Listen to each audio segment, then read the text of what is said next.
Welcome to VSB News Online for Monday, September 21st. I'm Peter Kitzel. Within the month, Bermuda will experience a sporting event that will be reported on around the world and bring the island's beauty into millions of homes. And one of the highlights of the 2.5-day America's Cup celebration of sail will be the holding of an event village on Front Street throughout the weekend. Brian Darby had the chance of being able to ask Peter Rush, the America's Cup PR director, to explain the concept. And I think the concept overall for the Louis Vuitton America's Cup World Series in Bermuda is it's the first chance for Bermuda and for the America's Cup to get to know each other. And we have the 6 best sailing teams in the world coming here and racing. The racing will take place out on the Great Sound. We're hoping to have the finishes in Hamilton Harbor, right in front of the event village. And then the event village along Front Street is really a perfect place for people to come down and experience the America's Cup. There'll be the big screen TVs to watch the racing, there'll be food and beverage, a fun zone that these two gentlemen can speak to a little bit more. But it's really a chance for Bermuda and the America's Cup to get to know each other. And it's not just racing, it's not just sailing. It's not just racing, it's not just sailing at all. Obviously the racing is a big focus for us. You strip away everything else, the America's Cup is a race. But we want people to come down and have a good time. We want to introduce them to the event and the racing. But if you don't know about sailing, if you don't care about sailing, there's plenty of things to do, but we hope that you'll come down and start to experience the sports side of it as well. And once you do, you'll get hooked. It starts Friday, because you've got the start. It starts on Friday, so Front Street closes at 4 p.m. We open with happy hour at 5, then there's opening ceremonies on Friday evening, and the race village opens in the mornings on the weekend, runs all day, and closes on Sunday afternoon. So you're totally known Front Street for three days, basically? 2 days, 2.5 days, yeah. Yeah. Which is the first? I'll defer to the local experts on that, if that's a first or not. Big time. Yeah. Roughly idea of there'll be no driving, no walking. It's all a pedestrian thing from a certain point. Well, it's a pedestrian thing. I think it's from Parleville through down to here to All Boys Point. Yeah, that's the event village. It's free to enter. Anybody can come down and check things out. I think that's an important concept to get ahead. It's not a ticketed event. Everybody can come down and enjoy it. But the teams are here too. That's exciting. The teams are going to be here. So the boats will be more directly off of Front Street. So you'll see the 6 boats there. The team bases are split a little bit between Dockyard and here, but in the commercial port, some of the teams will be based there. But essentially, they'll all, for the weekend, they'll all be operating out of here. Yeah. And they'll be visitable. They will be visitable, and most important, you'll have access to the sailors in the mornings with a dock-out show, which happens just before the teams go on the water for racing. The skippers come up, they get interviewed, they meet the crowds, then they go onto the boats and go off and race. And immediately after racing as well, there'll sort of be a dock-in show where you'll have the same kind of access. And on Sunday, of course, there'll be a prize-giving ceremony.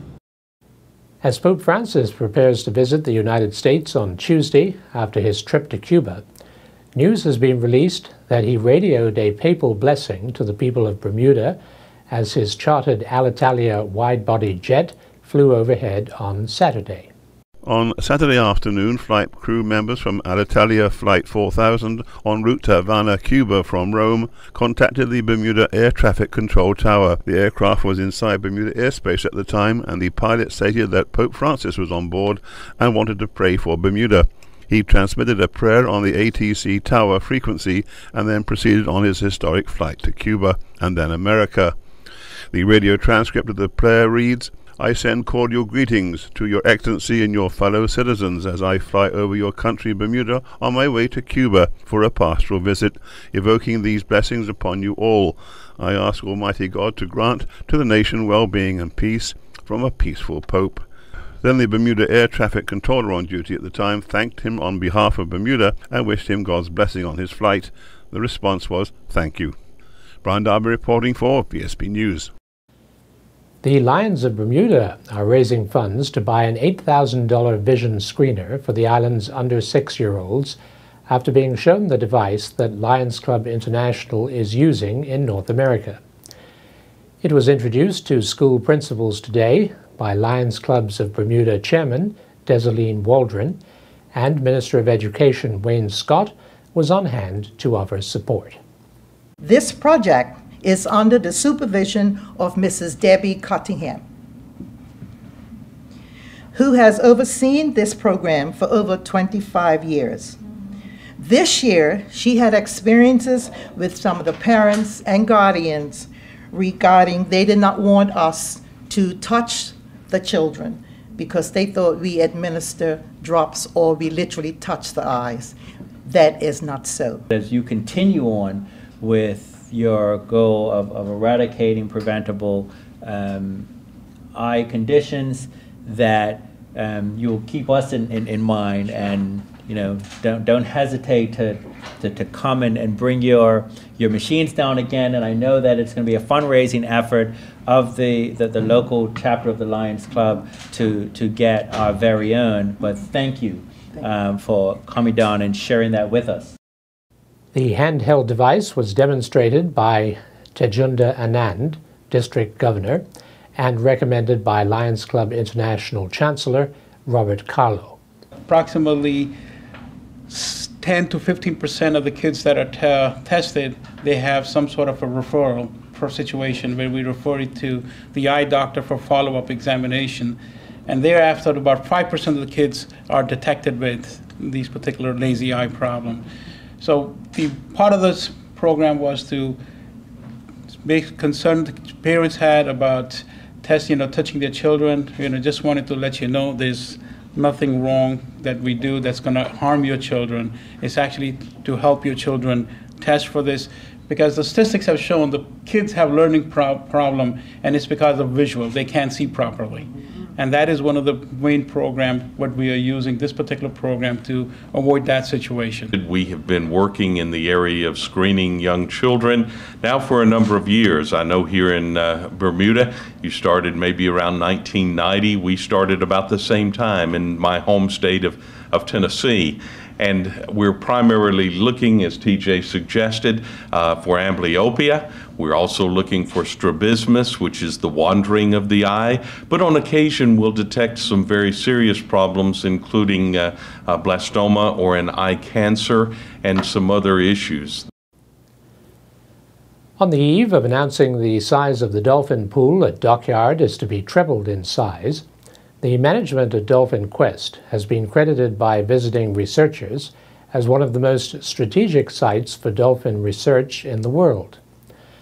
The praise from scientists interested in the deep-water dolphins found off Bermuda has encouraged Genera manager Christine Mikulek in her endeavors. There is a family. I mean, I think that it comes not only from our wonderful gray faces that we have here as part of our family, but it's a wider community, being able to share the information that we can gather here with the researchers that you've just referenced. So it's wonderful for us to be able to work in conjunction with them on projects like this and be able to go out and to identify, understand further about the dolphins in our waters. And you learn from each other. We do, and I think that's one of the things that we're so pleased about, because what are the patterns of the dolphins out there? Why are they going so deep? We know what ours do, and we're great to have that relationship with them to be able to identify, get that data for us so that we can actually then share it with others. And data is an important issue. That's why we've been here for the last week. Oh, absolutely. And I think that's the key to it all, because you can go out there and you can gather the data. What is it telling us? And I think that's the key, is what is that baseline? And for us to be able to provide that baseline, at least for our dolphins in our environment, be able to give them the information that at least that they can compare it to. Do they tag dolphins? They do tag dolphins, and it's obviously evolved over the years. We started out, our first research project was in 2003 here in Bermuda. Ironically enough, it was with our owner, Dr. Jay Sweeney, and Neil Burney, sort of starting off just going out there and seeing the dolphins and saying, wow, this is so interesting. We don't know much about them, and they're a different species than we have here at Dolphin Quest. The species that we have here are the coastal region, so they actually actually are shallow water dolphins. They are Atlantic bottlenose dolphins, similar to the ones that are in around Bermuda's waters, but those are the offshore species. So that's why we're finding that there's totally different. Yes, yeah. All different environments. It is a totally different environment. Of course, they are going down to these deeper waters. Their blood composition is different, and obviously I'll let the researchers speak to that because I won't be able to give you the true data. But as you said, we did do the research in 2003 and 2005, and so we're pleased to be able to go back 10 years later and be able to get some more information. The group that we did gather here are very excited about the potential of coming back again.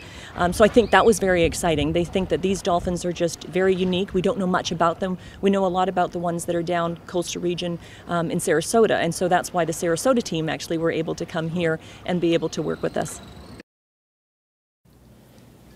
It may be unusual for a retired police commissioner to become an award-winning author, but that seems to be the case with Bermuda's Jonathan Smith, and now he is about to put the cat among the pigeons with his new offering, Island Flames, which details events that scarred the memories of this community 38 years ago. Brian Dobby has been reading an advanced story on the book published by Caribbean News.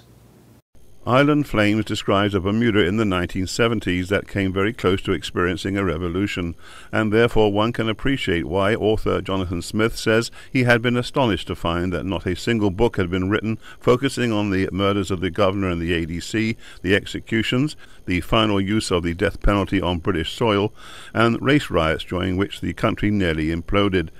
Mr. Smith draws on 200 separate sources using research that was once secret or classified, and has produced a 360-page book that has more than 1,000 references and 44 photographs, many of them never before published.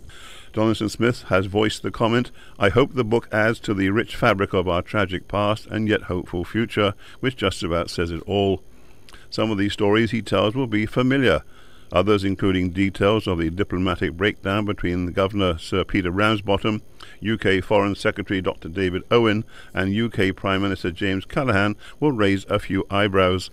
There are some fascinating interviews as well, but none more so than the one with UK Professor Dr. Michael Banton, now nearly 90 years old, who describes the production of the Pitt Report which followed the riots, and his insight into why it has stood the test of time. When the book arrives in mid-October, it will be available exclusively at the Book Mart in Hamilton. Better get your order in now because this book is going to make waves. Brian Darby reporting for VSB News. Bermuda is launching an initiative to see if it can gain a bigger share of the world's expanding healthcare insurance market and help offset upsurges in malpractice and other risks. The Bermuda Business Development Agency is playing its part by holding a webinar later this month to highlight what the island has to offer by way of insurance captives and excess carriers. There has already been a substantial growth in the island's share of the healthcare sector since Medicare coverage was extended to millions more Americans by President Obama. In addition to the webinar, a Bermuda delegation will attend next month's annual Ashram Conference in Indianapolis. And now we turn to Earl Baisden with the latest from the Sports Desk. Bailey's Bay were crowned the Premier Division 2020 champions yesterday following their 21-run victory over the Southampton Rangers at the Seabreeze Oval. Southampton Rangers won the toss and elected to send Bailey's Bay into bat. However, they made a lineup error with the team sheet handed in with Curtis Jackson's name down as a starter. But Jackson was nowhere near the grounds, leaving Southampton Rangers with 10 players, although they did have 2 reserves. Bailey's Bay captain Rodney Trott did allow Southampton Rangers to bring in a reserve to field out. However, the reserve could not bat.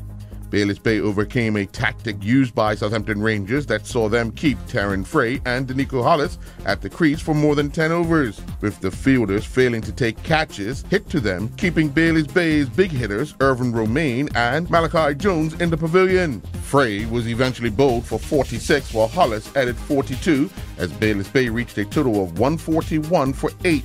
The Unstoppable was the top bowler for Southampton Rangers, claiming 4 wickets for 31 runs from 4 overs that included a maiden.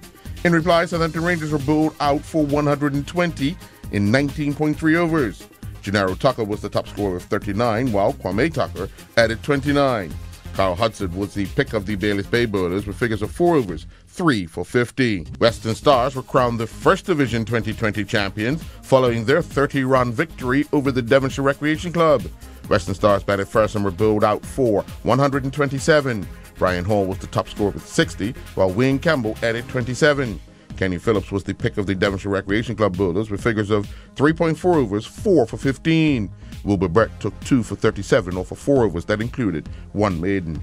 In reply, Devonshire Recreation Club could only manage 97 for 9 in their allotted 20 overs. Ajon Lamb was the top scorer with 25, while Phillips added 18 before being run out at the bowler's end on a direct hit from wicketkeeper Tamiko Wilson. Hall was the pick of the Western Stars bowlers with figures of 4 overs, 3 for 11, while Andre Manders bowled 3 overs. He took 2 for 20. Willicott remained in the Premier Division following their 5-wicket victory over the Devonshire Recreation Club at the Seabreeze Oval on Saturday. Willicott won the toss and sent Devonshire Recreation Club to bat. Devonshire Recreation Club were all out for 129 with LeVar Tolbert, their top scorer, on 39, while Oladapo Fredericks added 18. Sharoy Fubler was the pick of the Willicott's bowlers with figures of 7 overs, 2 maidens, 4 for 15.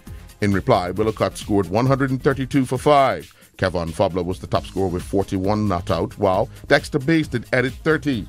Kenny Phillips was the top bowler for the Devonshire Recreation Club with figures of 7 overs, 1 maiden, 2 for 22. The Bermuda National Match Racing Sailing Championships took place on the waters of the Hamilton Harbor on Saturday, with 3 competitors looking for the 1 Bermuda spot available for the 2015 Argo Group Gold Cup.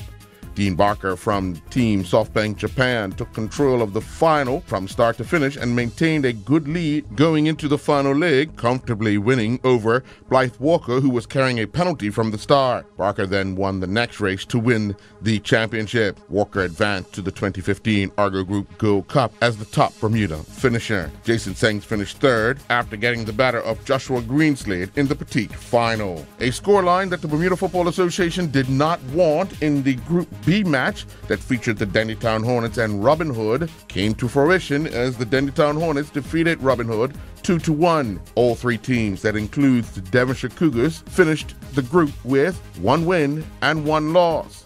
Each team recorded a 2-1 victory. A decision from the Bermuda Football Association can be expected in the coming days on how this situation will be rectified. Angelo Simmons gave the Dendytown Hornets the lead in the 45th minute when he finished off a move that saw the ball crossed by Sion Darrow. 1 minute into the second half, Dendytown Hornets doubled the lead when Oniko Lowe found the back of the net. Antoine Russell pulled a goal back for Robin Hood when he found the back of the net from a free kick in the 56th minute, and with no further goals, it comes down to decision time for the association. The Group A match between the Somerset Trojans and PHC Zebras was a top-of-the-group clash, as both teams have already advanced to the semifinals. The PHC Zebras took the lead in the 20th minute when Sequoia Robinson found the back of the net. 5 minutes later, Somerset Trojans were level when Taj Wade scored from a free kick. The teams went to the break at 1-1. The only goal of the second half came in the 55th minute when Shakir Smith was able to head home a cross, leaving the Somerset Trojan goalkeeper, Shaquille Bean, stranded. The PHC Zebras had to play the final 15 minutes with 10 men as Rakeem DeShields was sent off for his second bookable offense. However, they were able to hold off the Somerset Trojans to finish on top of the group. 14-year-old Emma Harvey continued her open water dominance when she won the 2015 Bermuda Amateur Swimming Association's 5K Open Water Swimming Championships yesterday at the Clearwater Beach. Harvey put on a strong showing crossing the line in a time of 1:10.53. Eric Soria was the top male finisher, and he finished only 1 second back in a time of 1:10.54. Jesse Washington and Ashley Irby are the 2015 1,500-meter open water swimming champions. Washington crossed the line in a time of 20:44.2, with Irby finishing second overall, clocking 20:46.9. Jesse Marshall and Jared Moore claimed the female and male 400-meter open water introduction swim titles. Marshall crossed the line in a time of 7:16.9, while Moore finished sixth overall with a time of 8:48.2. The Bermuda Bicycle Association's road race season continued with a Madison criterium with the start and finish along Front Street yesterday. Mark Hatherley won the Adult A Division race. Hatherley clocked a time of 41:39.5, with Dave McComas finishing second in 41:42.1. Matthew Oliveira finished third in a time of 41:42.17. The Adult B Division saw Caden Hopkins power his way to victory, overlapping the entire field, clocking a time of 29:38. Robin Horsfield was second in a time of 30:38, and Peter Crayfoot was third in a time of 30:39. The Adult C Division saw James Watson cross the line first in a time of 27:46.6. Bradley Matthews was second in a time of 28:06.5, and Stevie Smith was third in 28:14.4. Alyssa Rouse rode to victory in the women's division race, clocking a time of 24:57.3. Tristan Narroway finished second in a time of 25:41.7, and Cassandra McPhee finished third in a time of 25:08.3. Keon Richardson won the Junior A Division race with a time of 25:12.7, while the Junior B Division race was won by Nazari Fox, who crossed the line in a time of 14:08.2. Blake Oliveira won the Junior C Division race in a time of 13:33.4. I'm Earl Baisden reporting for VSB Sports. Looking at the weather for Tuesday, September 22nd, there will be sunny periods with a shower or two and a chance of morning thunder. Winds will be southerly and light. We are expecting a high near 85 Fahrenheit and a low near 77 Fahrenheit. This weather forecast is courtesy of the Bermuda Weather Service. Thank you for watching VSB News Online for Monday, September 21st. I'm Peter Cattell.